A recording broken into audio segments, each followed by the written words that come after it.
Hello, friends. We have been talking about different literary terms and concepts.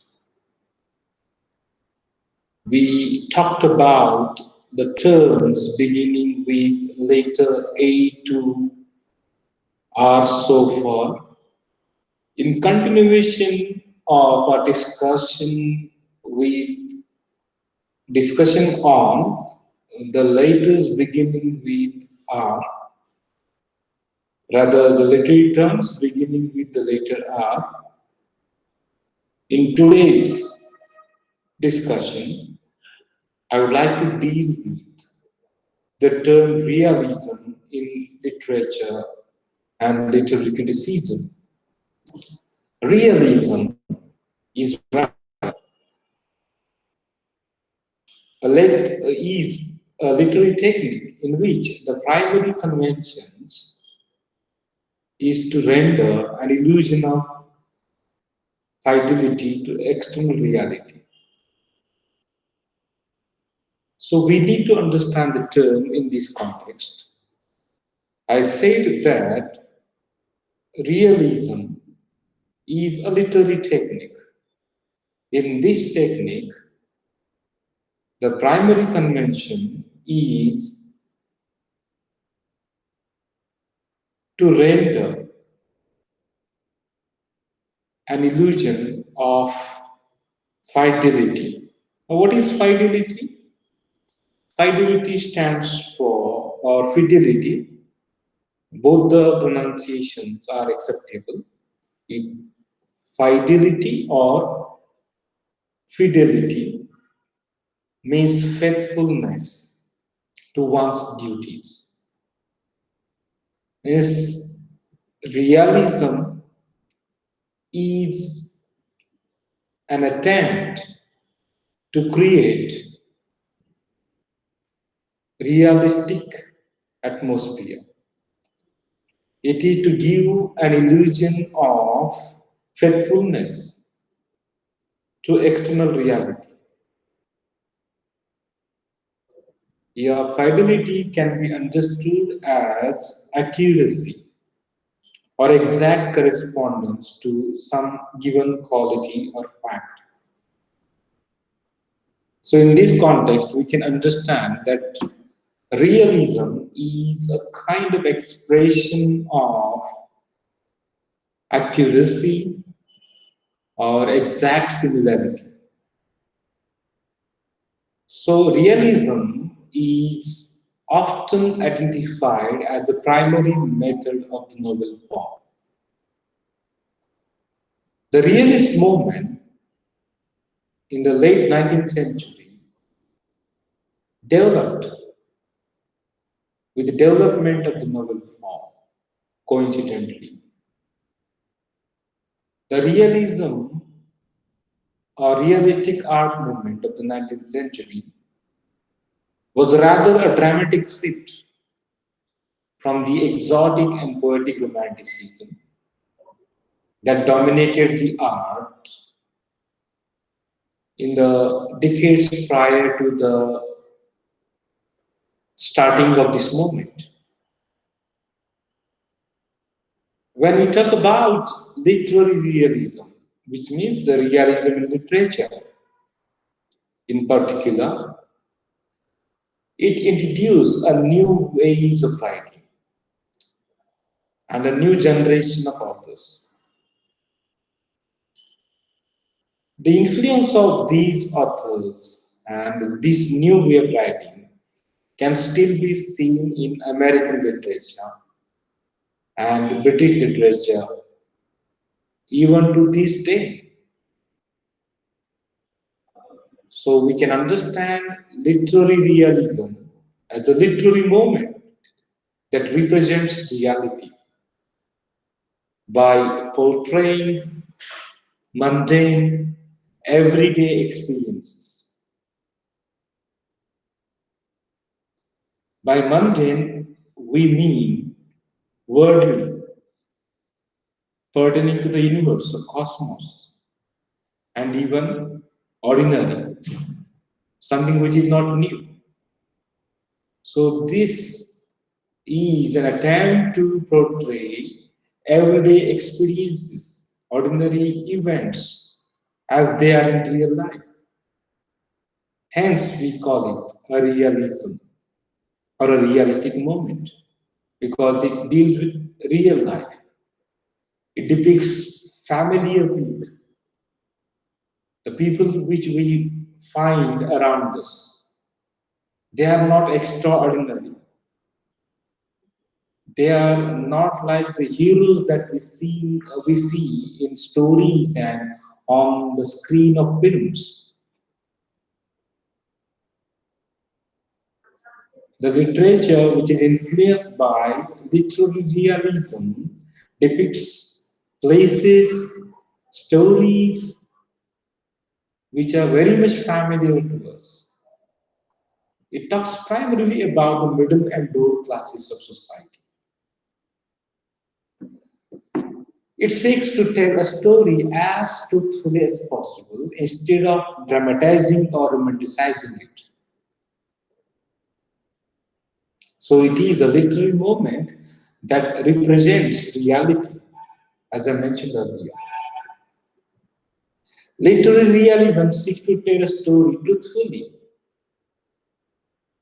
So it is part of the realist art movement, which started in the 19th century, France, and lasted until the early 20th century. Realism rather began as a reaction to 18th century romanticism and the rise of the bourgeois, the middle class in Europe.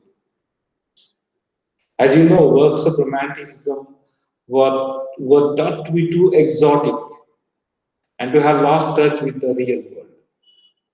Romanticism believed in imagination. They gave importance to emotions. So we can look at realism as a kind of revival of neoclassicism. The roots of literary realism lie in France, as I mentioned earlier, where realist writers published works of realism in novels and in serial form in newspapers.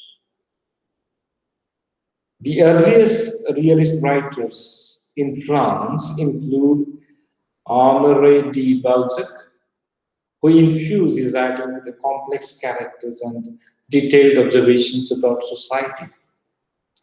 And another important French writer was Gustave Flaubert, who established realist narration as we read it or as we are familiar with it today. Further, literary realism existed in some or other form in England as well before the genre realistic literature was fully defined. And some critics think that the British novelists like Daniel Defoe and Samuel Richardson were realists because they wrote about issues related to the middle class. Another important British author who uh, dealt with realism in a writing was George Eliot. George Eliot published Middlemarch, a study of provincial life in 1871. And this work by George Eliot is considered the most famous work of literary realism, which came from the UK. And the first American realist author was William Dean Howells. He wrote about middle class life.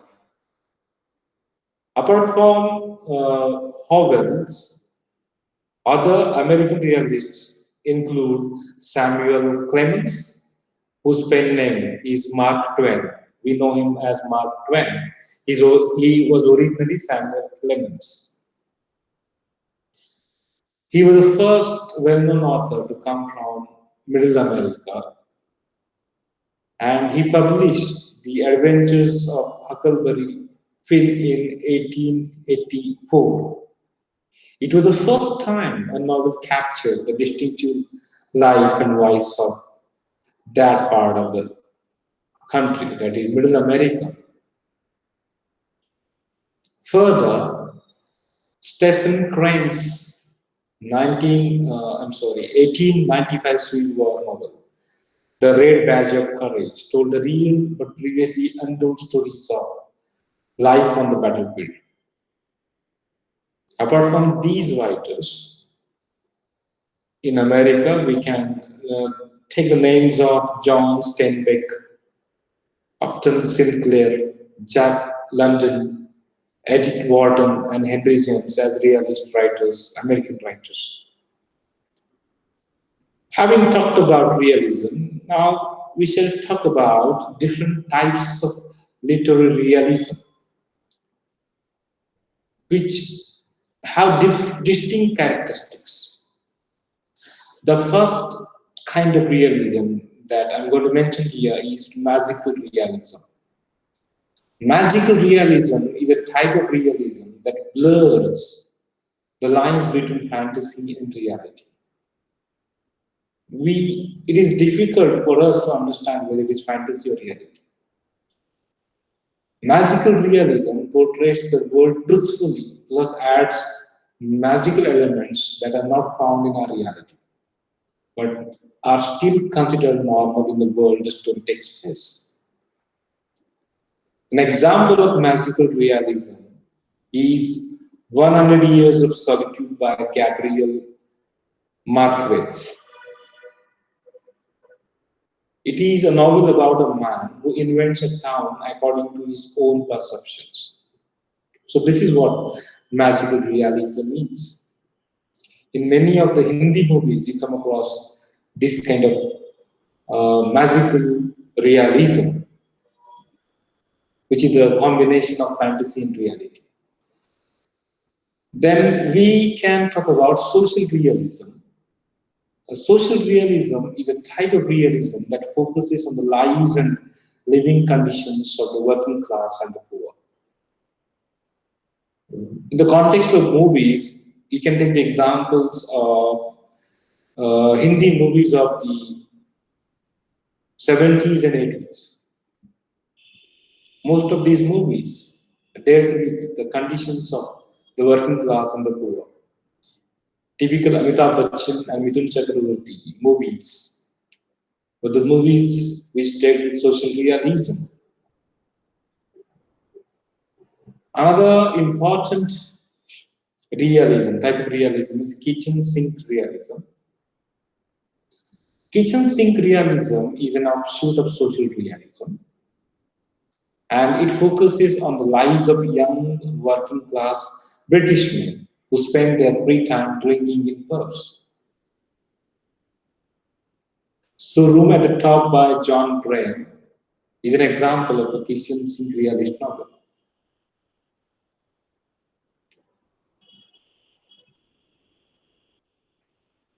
Another important type of realism is socialist realism. It's a type of realism created by Joseph Stalin and adopted by communists.